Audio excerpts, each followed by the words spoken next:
You're sitting on the edge of the bed. Your partner is right there, close enough to touch, but somehow impossibly far away. They just asked, "Can you tell me what's going on with you?" And your chest tightened so fast, it felt like your whole body wanted to leave the room before your mind could even form a sentence. So you shrugged.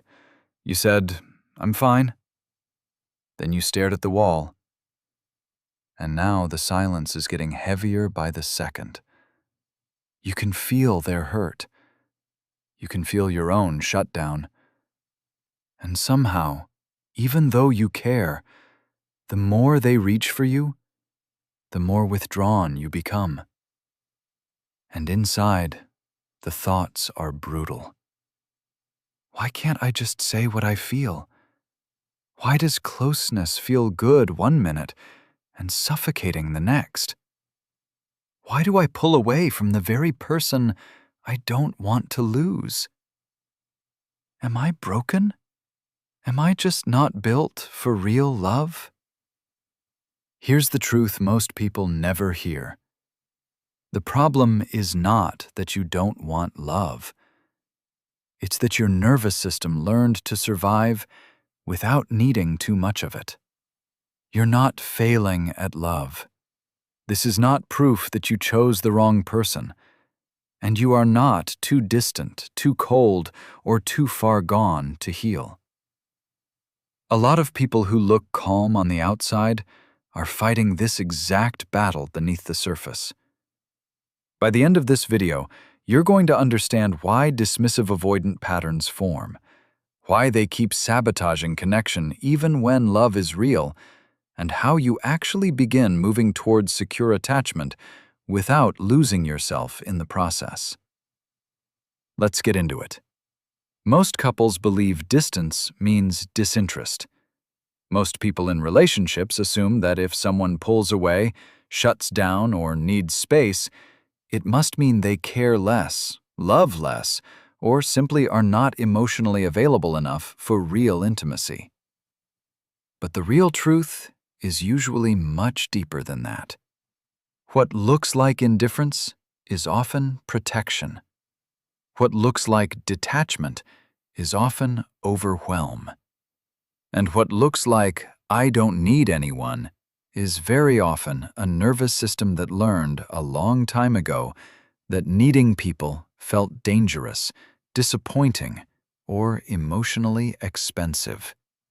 That's why healing dismissive avoidant attachment is not about becoming more dramatic, more expressive, or more dependent overnight. It's about becoming safe enough inside your own body to stay present when connection asks more of you. Because your partner's nervous system is reading you before their mind can catch up, and your nervous system is doing the same with them. When safety leaves a relationship, love doesn't always disappear. A lot of times, it just goes underground. It becomes harder to access, harder to express, harder to trust. And the cruel part is that the more someone wants closeness from you, the more your system may interpret that closeness as pressure instead of comfort. So if you've ever thought, "I love them, so why do I keep going numb?" This is where it gets really interesting. Because healing isn't about forcing yourself to feel more. It's about understanding the patterns that taught you to feel less. And once you see those patterns clearly, you stop confusing protection with personality. You stop calling it "just how I am." And that is where secure attachment begins. 1. Distance was never your personality. Here's the part no one talks about. Most couples treat emotional distance like a fixed trait, like one person is just naturally hard to reach, hard to read, or not the emotional type. But the deeper truth is that dismissive avoidance is rarely a personality. It's usually an adaptation. It's what happens when your system learns that self-reliance is safer than vulnerability, and control is safer than needing comfort from somebody who may not know how to give it. So you grow up strong, capable, independent, low maintenance, and everyone praises that version of you. But beneath the surface, your nervous system quietly links closeness with risk. Not because love is bad, because dependence once felt unsafe. Most people in relationships don't see that. They just see the walls. They see the delayed text, the blank stare in conflict, the sudden need for space after intimacy. But inside the dismissive avoidant partner, something much more tender is happening. It's often, if I let you all the way in, I might lose control. Or, if I need you and you let me down, I won't recover. So the disconnecting version sounds like this. Your partner says, I miss you. I feel like you're somewhere else lately. And you say, you're overthinking it. I'm just busy. But the connecting version sounds different. It sounds like, I know I've felt far away. When I feel pressure, I shut down fast. I'm not trying to leave you out. I'm trying to understand what's happening in me too. That sentence changes the room. Because now your distance stops feeling like rejection and starts feeling like something real you can both name. And when you do that, the walls between you start to come down, without either of you having to say a word. 2. Your shutdown is a survival response, not a lack of love. But here's what nobody explains. Most couples think shutdown means someone doesn't care enough to engage. They assume silence is apathy, withdrawal is punishment, and emotional flatness means the love is fading.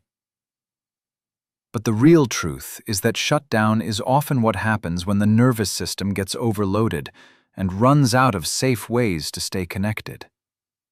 This matters more than you think, because if you mislabel shutdown, you mishandle it, and then the cycle gets worse.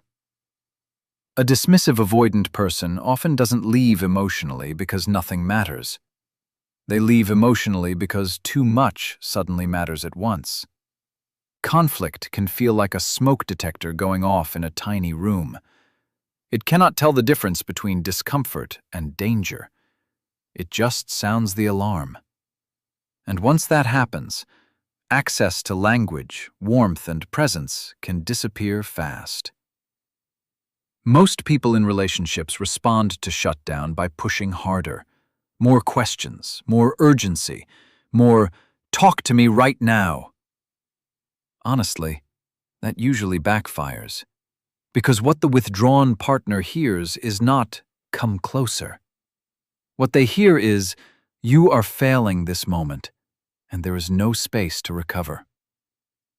The disconnecting version sounds like this. Why do you always do this? Say something, anything. You never care when I'm hurting. The connecting version sounds like this. I can feel you leaving the conversation. I'm not asking you to fix this right now. I just want to stay connected while we slow it down. And inside the avoidant partner, something shifts. Their brain is quietly registering, I'm not trapped. I'm still with someone, not against someone. That's huge. Because healing begins the moment shutdown is met with clarity instead of contempt. That's the shift that turns a relationship that feels like a negotiation into one that feels like a refuge.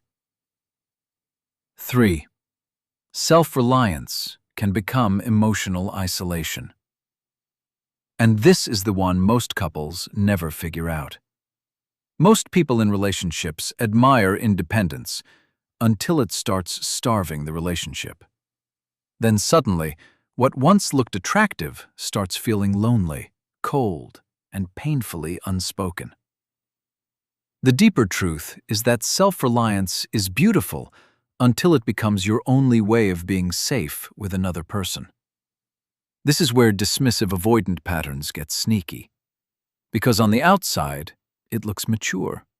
You don't overreact. You handle your own problems. You don't ask for much. But not needing anything can become a prison.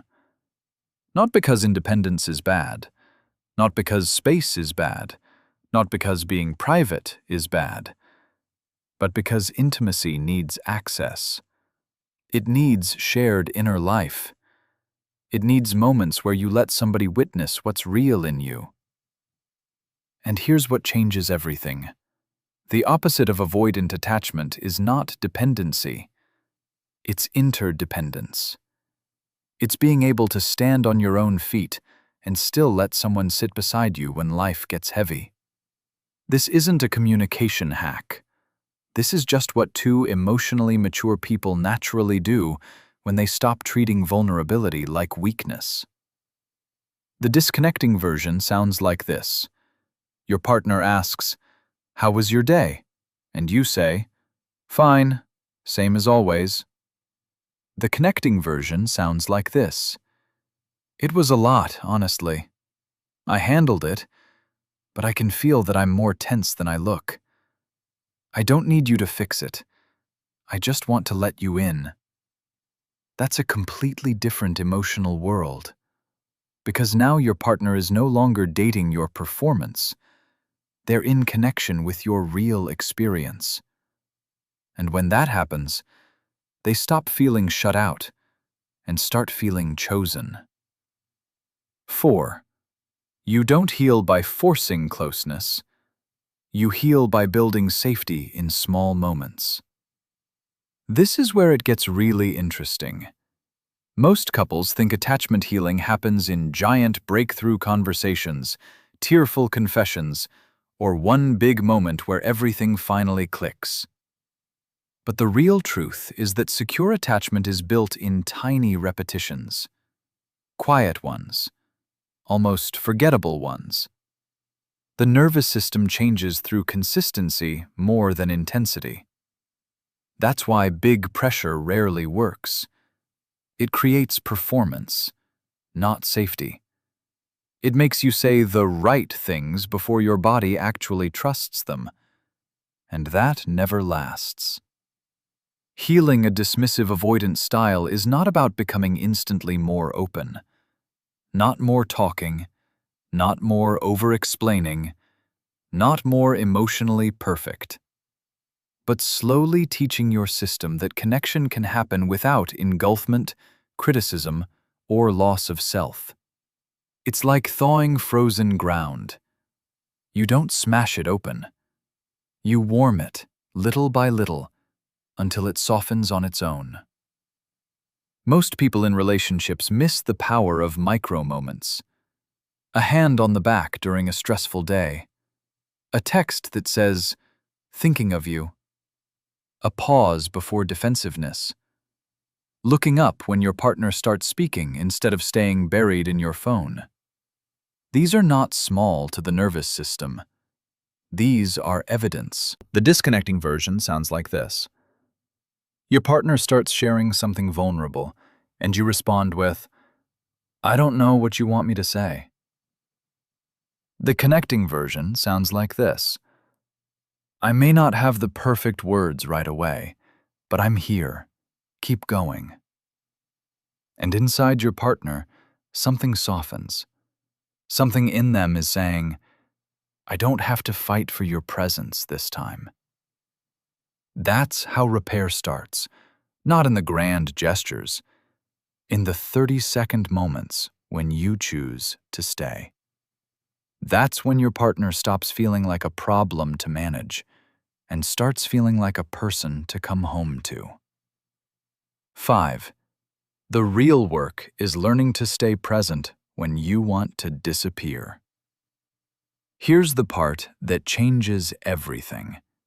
Most couples think the goal is to stop feeling triggered, but the real truth is that secure attachment is not the absence of triggers. It's the ability to remain present enough to respond differently when they show up. That's a completely different standard, and a far more compassionate one. Because healing is not perfection, it's capacity. A dismissive avoidant pattern often activates in the exact moment closeness becomes emotionally expensive. Your partner wants more. Conflict gets sharper. someone is disappointed, and suddenly your system reaches for old exits: numbness, irritation, rationalizing, delaying, turning cold. Not because you're cruel, because disappearing used to be how you stayed intact. But here's what nobody explains. Staying present does not mean abandoning your need for space. It means learning how to communicate space without emotionally vanishing. That is secure. That is mature. That is real intimacy. The disconnecting version sounds like this: I can't do this right now. Then you leave, ignore their texts, and come back later pretending nothing happened. The connecting version sounds like this: I'm getting flooded, and if I stay right this second, I'm going to shut down on you. I need 20 minutes. I will come back. I'm not leaving the conversation. I'm regulating so I can stay in it. Bro, that is a different nervous system in action. Because your partner doesn't just hear distance there. They hear intention. They hear structure. They hear, I'm not abandoning you. I'm trying to protect the connection from the worst version of my pattern. And when you do that, repair stops being accidental and starts becoming something you can trust. 6. Secure attachment begins when you tell the truth sooner. And here's what changes everything. Most people in relationships wait too long to tell the truth. They wait until resentment builds, distance hardens, and hurt turns into a tone neither person can soften. But the deeper truth is that avoidant healing often starts with one simple shift: saying what is real before your defenses turn it into detachment. Because the truth usually arrives early. It's just quiet at first. I feel pressured. I feel misunderstood. I feel ashamed that I don't know how to give you what you need right now. But if you don't speak those truths when they're still soft, they come out later as withdrawal, criticism, or indifference. Most couples only talk once the scar tissue has already formed. And emotional distance in a relationship isn't like a wall. It's like scar tissue that builds slowly over 100 small moments that never got repaired. That's why honesty matters early. Not brutal honesty, not reactive honesty, not honesty used like a weapon, but clean, vulnerable truth. This isn't a trick for avoiding conflict. This is what it looks like when someone has learned to love without losing themselves in the process. The disconnecting version sounds like this. Your partner says, "You've been weird all night." And you say, "I'm fine. Can we not do this?" The connecting version sounds like this. "I'm not fine, actually. I think part of me feels crowded, and another part of me feels bad for even saying that. I don't want to punish you with distance. I just need help slowing this down." That lands differently. Because now the unspoken becomes speakable, and your partner's mind is quietly registering, he's not gone. She's not shutting me out. They're letting me see what's happening in real time. That's powerful. Because the earlier truth enters the room, the less destruction your defenses have to create on its behalf. 7. You become secure by practicing new relationship identity, not just new behavior. This is the final piece. Most couples try to heal attachment wounds by changing technique. Better phrases, better timing, better conflict scripts. And those things can help. But the real truth is that lasting change happens when you stop asking, "What should I do here?" and start asking, "Who am I becoming in love? That question goes deeper, because behavior can be faked for a while.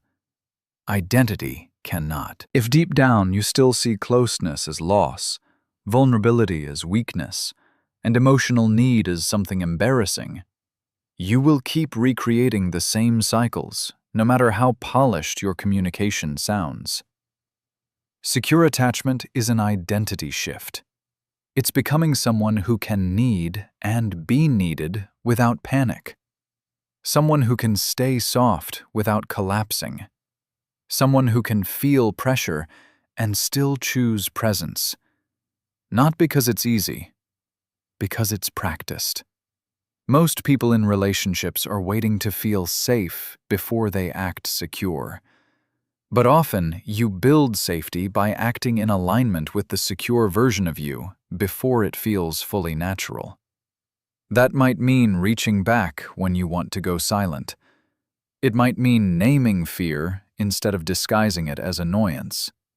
It might mean letting your partner matter without treating that as weakness.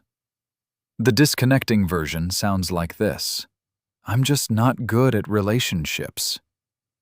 The connecting version sounds like this: I have patterns that make closeness hard for me, but I'm not hiding behind them anymore. I'm learning how to love in a way that keeps me present. That's a different identity, and your partner feels it before they can even explain it. What's moving through them is, I can finally